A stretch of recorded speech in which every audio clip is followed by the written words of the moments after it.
Excellent. Well, welcome everybody to the second session of our pre-symposium chats. It's actually an honor to be speaking with you, Ivan. I think I've secretly dubbed you the most connected man in Asia, given your Rolodex and who we've been chatting about so far. But it's really good to just speak with you. For those that don't know, maybe it's worth just going over what you cover with IFC and what you do. Yes, thank you, Ben. Yeah, thank you for inviting me to have this conversation with you. So I'm based at the IFC in Singapore, part of the World Bank Group. The World Bank Group, I'm sure, is familiar to most people. I work primarily on financial sector development, working with policymakers on investments and with market development initiatives. As everybody recognizes, I think these days, over the last few years, one of the dominant themes and topics to be dealing with in financial sector development has been fintech. And that has very, very quickly, even from before it was deemed fintech, has involved an awful lot of innovation in the broader data ecosystems that we deal with in financial services. And that's what's kind of becoming more and more a focal point for our work, both with policymakers and with financial institutions and fintechs. Yeah, it's interesting. And rolling on from that, what is the view of the market at the moment where you're operating? So in terms of how data is integrating with financial services, be it at a macro level or even on the ground. Obviously, we've got GDPR that's sort of almost history now in terms of it coming out. We're still trying to figure out how to deal with it. But I know that IFC and World Bank have put out a lot of really good materials on this front. So our engagement with the financial sector goes back quite a long ways. And for example, in the legacy areas of the financial services industry, I would say that credit reporting and our work with credit bureaus has been really front and center for the old style data economy. But I think what we've begun to see, at least 5 years ago, particularly in this region in Southeast Asia, which is very dynamic, is that as more and more non-financial services platforms develop in transport and ride hailing, in e-commerce, and more now in much more specific areas of the economy, including things like small retailers, accounting, logistics, you name it, there are tech firms innovating in those areas, and they are increasingly generating, managing more and more data that is machine readable, which is creating data footprints for individuals and companies that previously were what we would call in Occidental economies thin file clients. And that has really begun to transform one element of the production model of financial services, namely, how do you identify needs, how do you assess, and then also ultimately monitor risk. So that has led us really to engage increasingly beyond some of the traditional actors in the financial sector for data analytics, credit scoring, credit information, and drawn us into very interesting discussions over the last few years with new providers of analytics. Some of them first started looking at mobile data, new types of lenders, often lenders that are not even yet regulated, and that are commercial firms lending to their own clients. And of course, gradually more and more, these issues have begun to merge with or encounter a range of regulatory issues to do with the integrity of the financial sector, how to promote fair and equal access, how to stimulate competition and new entrants. And I think that this issue that you're dealing with at DataSwift and more broadly in the data economy is becoming increasingly front and center in that whole issue. Yeah. It's interesting because I mean, the World Bank as a whole, and then obviously you guys at IFC have a very unique view of the world, in that it's almost like an umbrella view that most don't get to see. So just even from our past chats, hearing the different companies you've been in contact with and the layers in that ecosystem that are building up. So on data portability, we use this word quite frequently, and it's quite funny. Some people really understand data portability, and others are like, I'm not really sure what you're talking about here, because of course, in most people's minds, portability refers to something physical moving. But in our case, it can also be legal as well. And you guys released actually a really good paper, was it last year, around the use of data in markets generally. So I guess the question in amongst that for me is, what would your personal view or IFC's view of data portability be, its definition, in terms of where it can actually take the markets that you're looking at? I know that you've had discussions around Vietnam and places like that with us as well. So yeah, I mean, you refer, I think, in part to the World Bank's development report that came out last year, which was really focused. In fact, the title was more or less, how do we harness data for development? And so, of course, this is an issue when looked at from that perspective, which goes well beyond the financial sector, and deals with questions of open data in the public sector, in healthcare, collaboration with academia, many other areas. And so I think there's probably not one single definition of data portability, of course, but there are many different aspects to this issue. I think in a practical manner, often a starting point is to remember where we stand still today, perhaps, or at least where we stood a few years ago, in terms of, let's say, banking customers or other actors in the ecosystem, in the private sector. We've always had things like, printed account statements. I have, a printed out account statement with my transactions and, maybe my assets, and that's my data. And nothing would ever stop me really taking a photocopy of that, sending it in a letter to another financial institution, or maybe to another counterpart that I want to undertake business with. But as we've moved more and more into the digital world, it's not quite so straightforward. How do I take data that really is my own already, but is maybe now stuck in a cloud-based computer system? And how do I then capture data or metadata, which wasn't even available before, at least not in a machine-readable and standardized format, and share that with the counterparts that I work with, either for private or business purposes around the world, in a more secure and fluid manner. So, I mean, we've already had these rights in the past, but in the digital world that we're now increasingly living in, and which has been accelerated by COVID in a way, we need to find ways to bring that flexibility into that new ecosystem, that is really a virtual ecosystem. And along with that, we're beginning to realize how important it is not just to have a physical passport, let's say, which I can use when I actually travel, but to be able to take some of those credentials that have typically been issued by governments or other recognized authorities, and to make them work just as well in the digital sphere in which we live and operate much more now, as we could in the physical realm. And I think many, again, it's very, very pervasive across different domains of our lives and the economy, but it's essential that we make that transition.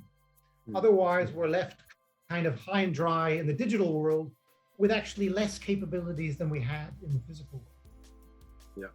Yeah, 100%.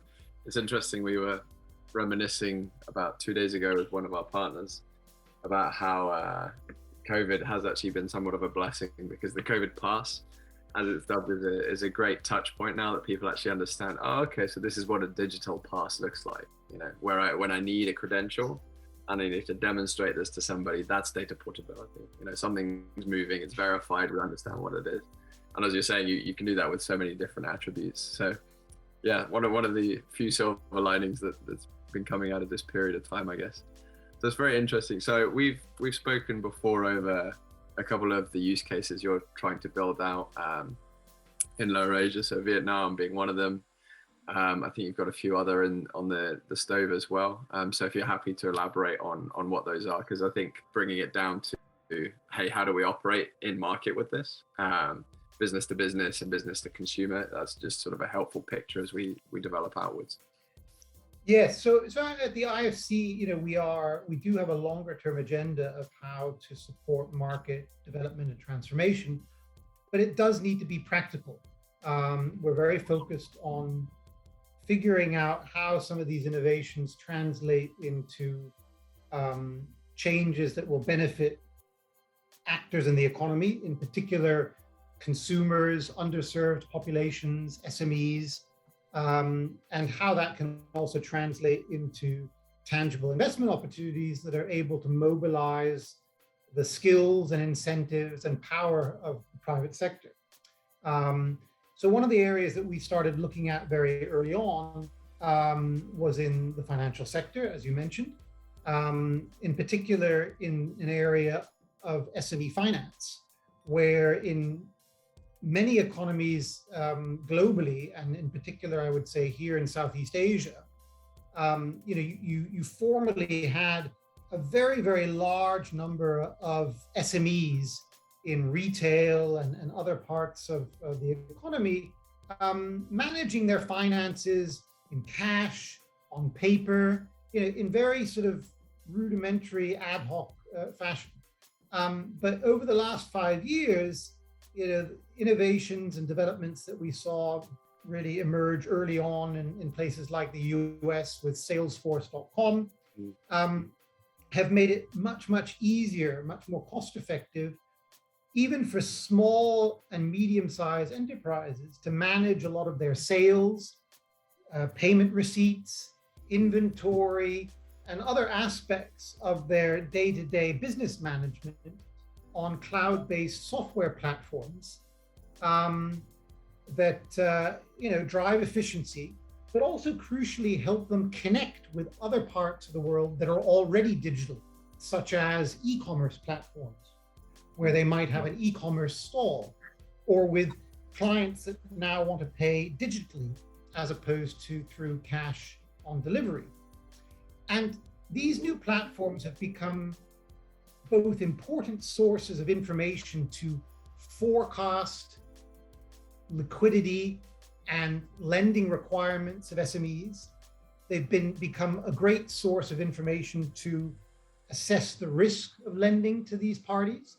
And of course, they themselves, beyond the analytical capacity, have become platforms through which to introduce banks to SMEs and manage a lot of what would otherwise be very tiresome paperwork and processes in the digital world. So we started to look and see how clients, SMEs, clients of these new kinds of platforms could maybe take more control of their data, or indeed enable some of these platform providers to gain access to even more data that they could then, on behalf of those SME clients they have, start to aggregate and present to competing financial institutions to get them the best offer for the financial services that they need. And so that's what we've been working on assessing recently, among other places in Vietnam, and where we think there's a role for data portability schemes to come in and actually be the most artistically and efficient, from a business perspective, most efficient way of actually building an ecosystem in which that data ecosystem can be scaled up. And of course, I can explain a little bit more about what scaling up means from our perspective. Yeah, please do. So traditionally, what's happened in early stages of this sort of ecosystem development is we've seen the emergence of big techs that develop many different areas of business, logistics, e-commerce, ride hailing, and they begin to create their own walled garden of data in which, as we now know, many consumers are increasingly concerned about because they have the sense that they own everybody's data across a really wide spectrum of their behavior. And there's a little bit of reticence there about having so much data about yourself held by one corporate actor. And regulators are a little bit concerned, to say the least, about the potential that has for impeding competition. Smaller actors that we have been looking at in emerging markets, of course, are faced with a situation where they need to tap into these other sources of data and to work with banks. And when they're small, it's even more important to source data from a lot of different places. But that gives rise to a need for these parties to have a whole multitude of bilateral relationships. They might be subject to different standards of data. The data might be classified, organized in different ways. They might have different terms and conditions regarding consumer consent, privacy, data protection for all these different kinds of data. But they want to be able to aggregate this data and use it for multiple purposes. And you can see that that becomes very quickly what we used to call in the financial sector a spaghetti junction problem. Multiple relationships, each one of them a little bit different, not very scalable.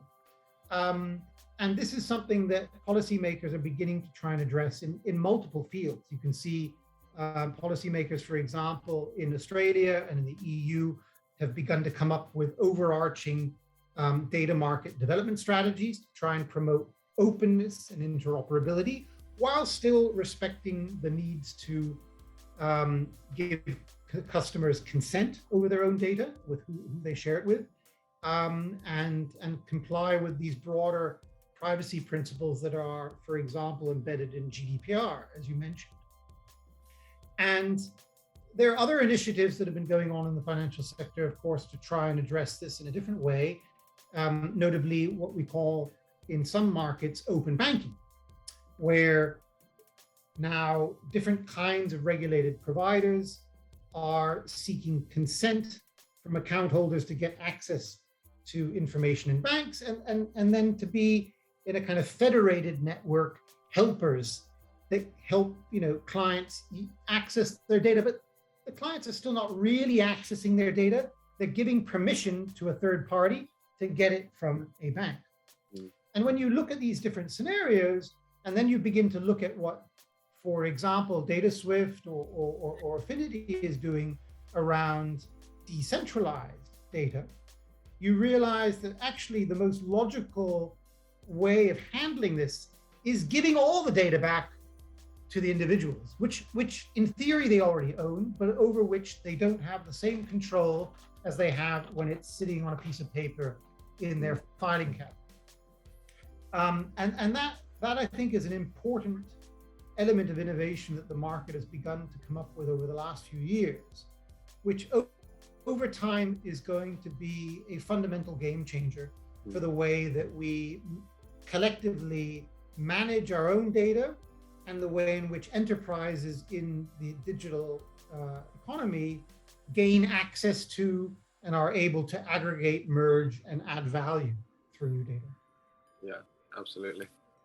Yeah, it's interesting because the crux of, I think, a lot of the innovation, it's one of the things I struggle. People often ask us, what is it you do? And I think one of the simplest ways of describing it is always, well, we actually give people a house to store their furniture in, their furniture being their data, And so I took a step back and realized actually until guys like Affinity and ourselves and others are beginning to shift the edge cases of the market, there was nowhere where you owned and stored your own data. So it's in the name, you have a Google account. It's your data, but it's Google's house, right? Or it's your Microsoft account. Actually, yeah, it's your stuff in Microsoft's house. So it's really simple shifts that I think we've seen coming for a long time that just haven't appeared in market until now. And blockchain's an interesting one. Having founded a few blockchain businesses in the past, it's more like the lock on the front door of the house than a storage mechanism that actually allows folks to keep the data in a dynamic way that can then be used on. But the hashing and the actual infrastructure there is very good for securing the data itself. But yeah, it's a very interesting concept. So in terms of on the ground, how do you foresee this panning out? Because there's so many areas of a market you can actually begin this at in terms of bottom-up analysis, user journeys with SMEs, with individuals. The beauty of data being, it's fairly sector agnostic. The moment you start in one place, it begins to pervade, like you said earlier, into other areas of industry, be it finance, healthcare, wherever.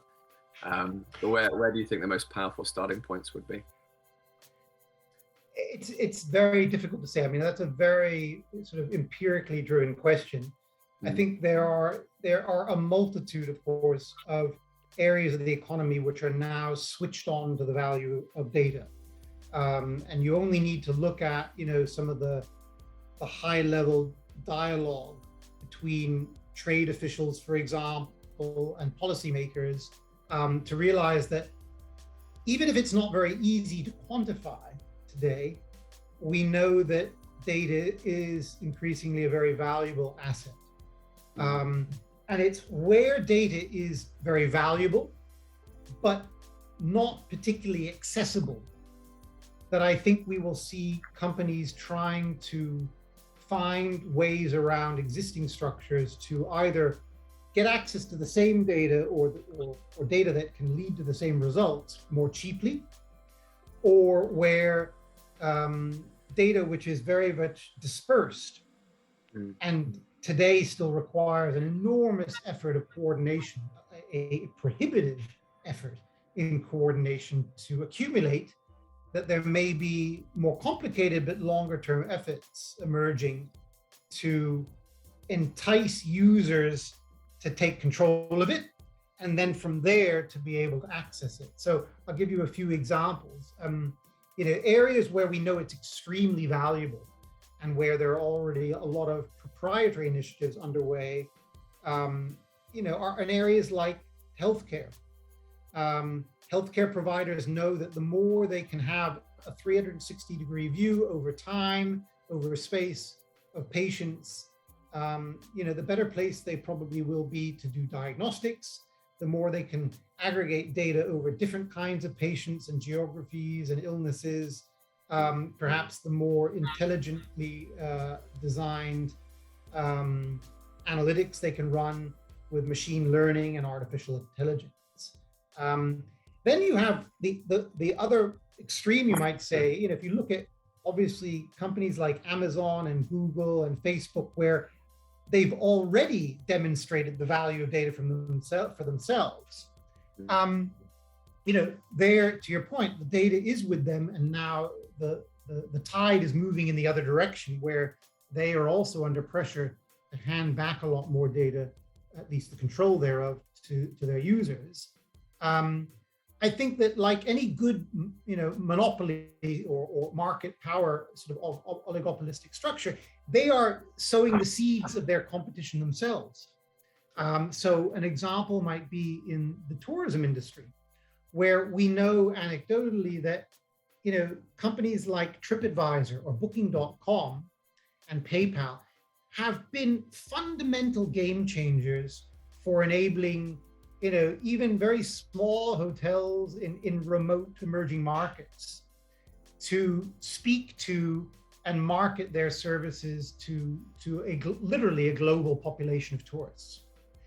But at the same time, the fees that they charge for the privilege of being able to use those channels are now gradually being recognized as quite high, and to a certain extent counterproductive for the next wave of including other smaller tourism enterprises such as hotels or restaurants. And so we see actually practical initiatives underway, partly by tourist authorities now in the interest of revamping the market after COVID, to solicit tourists themselves to take control of their data, not just the data of the last hotel they spent a night at, but maybe other information about their interests, their habits, their past travel, and to proactively share those with local tourism providers in the destination country. So those are, in addition to financial services, I think those are two interesting examples. I also think that there may be more and more opportunities in what I would call the semi-public sector.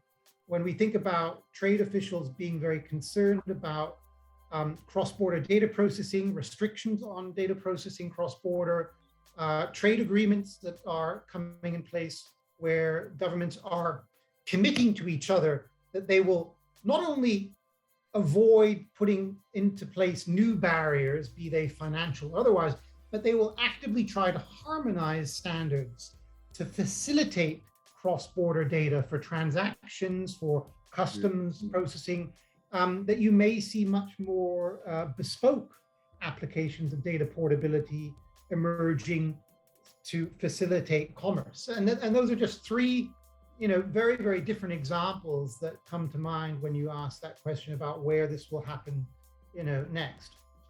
Yeah, no, absolutely.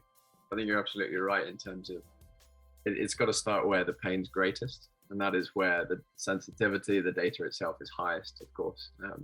I always say the unsexy is what makes money. And so, sensitive data isn't particularly sexy in real world terms, but actually once you figure that out and open it, it's all of the conversation really has been about how do we do this safely?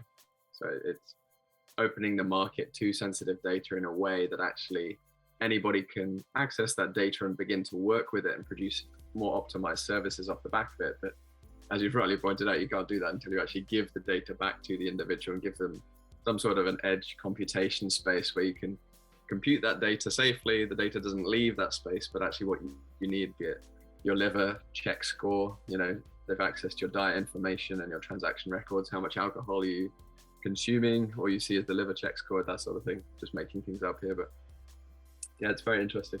The other thing you've mentioned, it's quite a broad question. The way I look at the sort of monopoly structures that we have today in big tech, I say it's either an inward facing multiplier effect or an outward facing multiplier effect. And when you look at the Googles and the Facebooks, it's very much an inward facing one. So as you said, with maybe a booking.com, you're getting global exposure as a SME or a small hotel. But actually, at the end of the day, the money you're paying isn't necessarily scaling your business beyond a certain ceiling, because a lot of that is taken into booking.com. So that would, for me, is more of an inward facing multiplier effect. But then an outward one is where actually, if it starts with the SME having that data, they can then choose where they use that data and information. And that then has an onward effect and impact, say, through the advertising service, getting some of their revenues to further advertise them, but they're not beholden to them. They can actually go into other places. And then it's a little bit philosophical. Being conscious of time, if folks on the call have any questions, please do ping them in the chat. And we'll give a few minutes to those if there are any. The other two questions I had, take your pick, which one you want, being conscious of time here. I think one is, how do you foresee banks viewing this shift? And is there, it's not so much a threat, it's more, okay, how do we handle this? And I don't actually view data portability even as a threat to the Googles and Facebooks of the world, because they've had plenty of time to build up AI and algorithms that actually gives them a great advantage to use it when it becomes decentralized.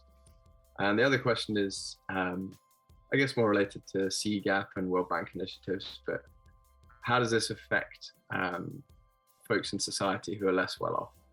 So how do we begin, like picking up on your remarks regarding giving people data footprints? For example, if you can begin to quickly build a picture for the disadvantaged and stick it on their smartphone, and they can begin using that information for microloans or whatever else it is. So whichever one, either bank's perception or, how do you foresee this as changing the poorer parts of society? Yeah, well, I think they're kind of the flip side. They're two sides of the same question in my mind to a certain extent. I think the point is that like in many other industries, we're at a point of transformation, where we are moving gradually from a structure of the financial system, which is tended to be very much about federated networks where some kind of central body or organization determines who's eligible to join, to participate, to access, to share data. So, and again, a credit bureau or a stock exchange or a payment system, they all have certain elements in common where you have a very strong and legitimate interest from the public sector to provide integrity and security to a network. And therefore, you have to set criteria for people to participate in that. And you also end up then indirectly,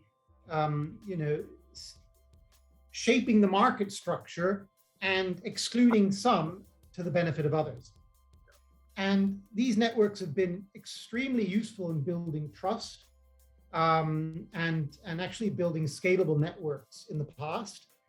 But of course, technology has moved on, and technology has now enabled us to extend those benefits really down to the level of the individual. I mean, arguably even to a level that's even smaller than the individual, if you like.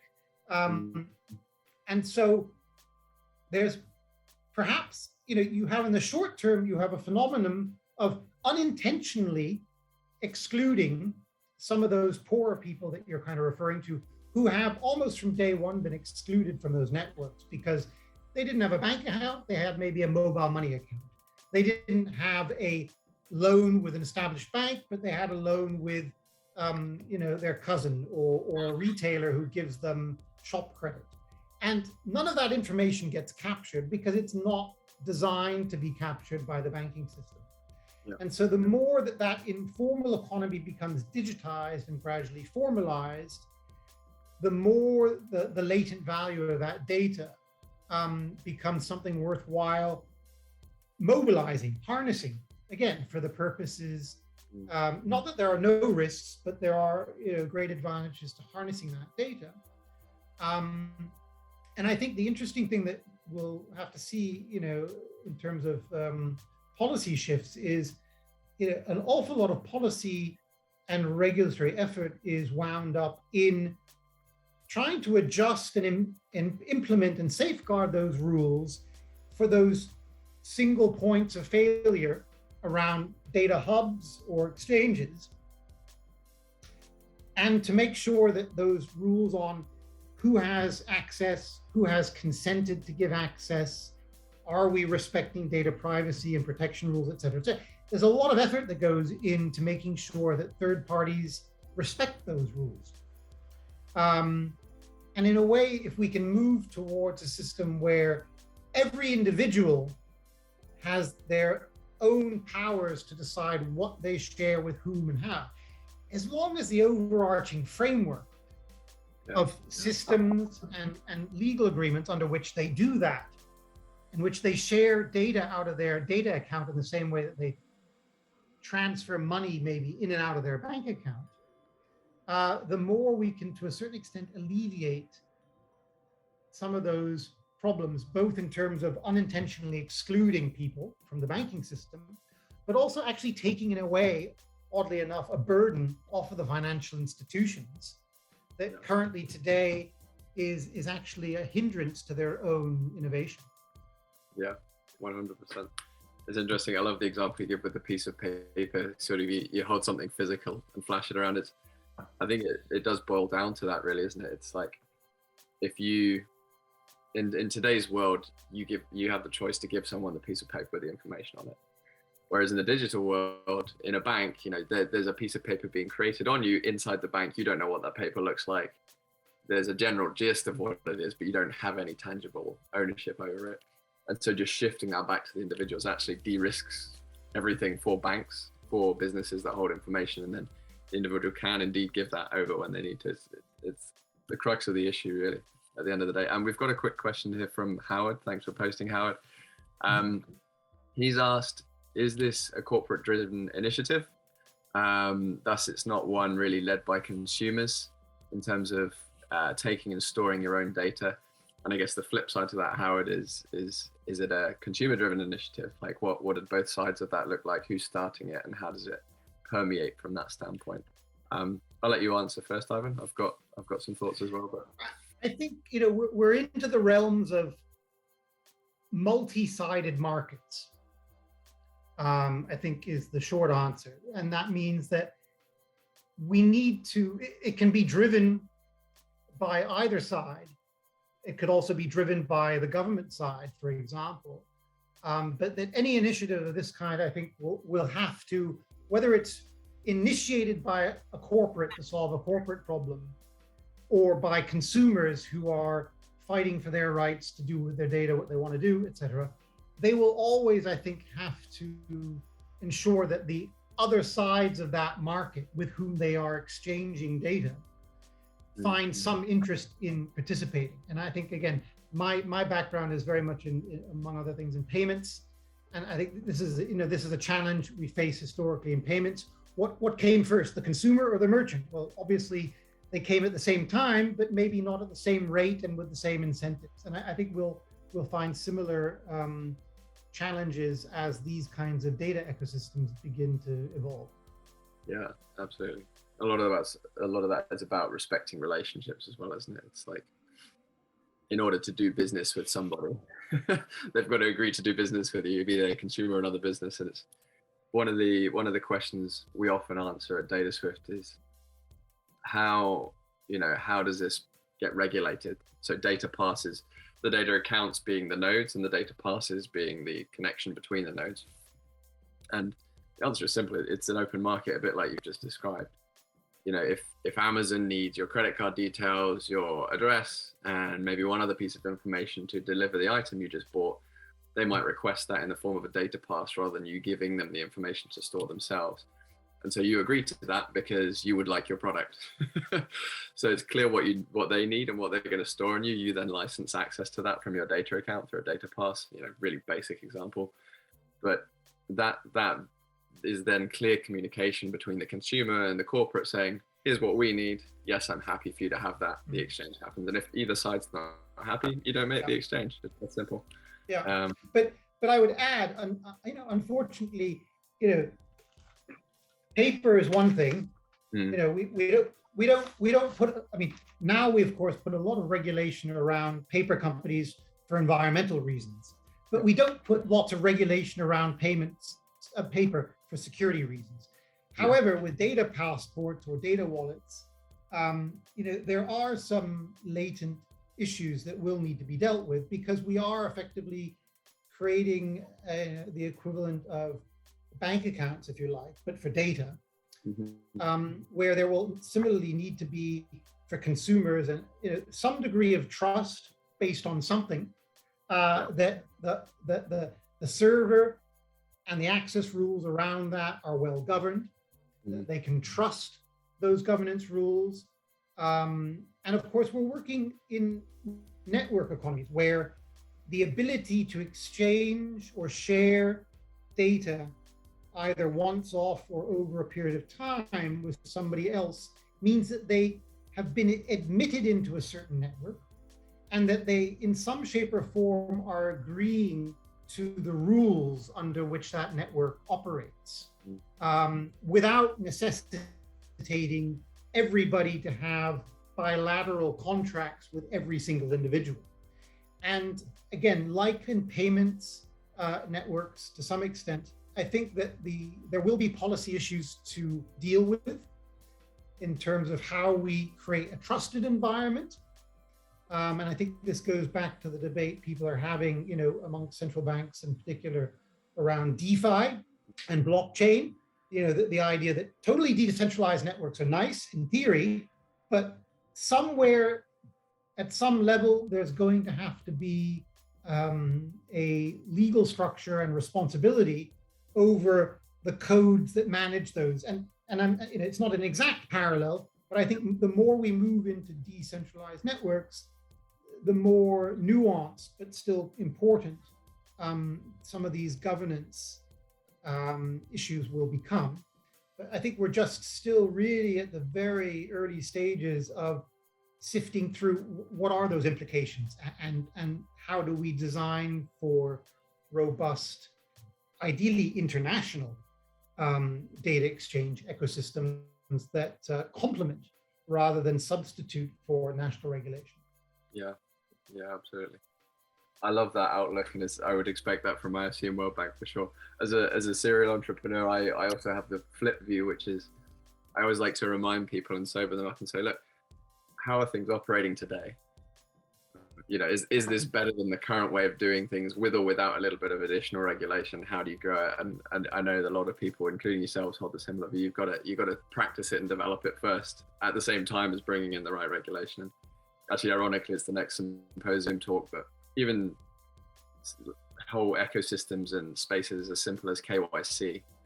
What most folks don't know is that I think it's on average, for the average bank or institution that's keeping people's data, the same information is plastered at 5 completely different separate places within the global organization. And each of those is hackable. And the way that information is interchanged is often in just like basic email, spreadsheets. So the current paradigm is, hey guys, we're actually trading data completely insecurely and it's being stored unnecessarily all over the place. It's a bit of a spray approach, versus where you begin decentralizing things. It's like, actually, we have a secure store for our information and we license it, and you understand who's seeing it and when they're seeing it. That's already a monumental shift. But as you say, as those networks build out, it's interesting just to think, okay, how do we monitor this in a way which is safe and scalable for everybody? And we'll get there as we get there. It's one of those things. And thanks for the question, Howard. I think that's very good. In answer to it, and a quick anecdote that might be fun. A banking client years ago, we did a survey with them as they wanted to be the purveyors of digital identity in one of the countries that we were operating in. And we found through consumer studies that people were more willing to give away their passport details for a goji berry yogurt for free than they were to take ownership and begin using it properly.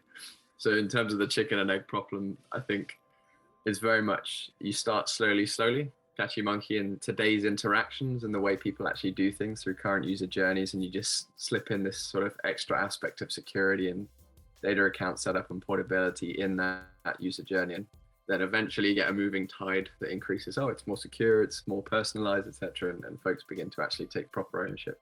Don't know if you agree with that, Ivan, but it's just the sad state of the market at present in different places. Anyway, we don't have any more questions, so I'll thank you very much for your time, Ivan. It's, as always, thank you. Pleasure speaking with you.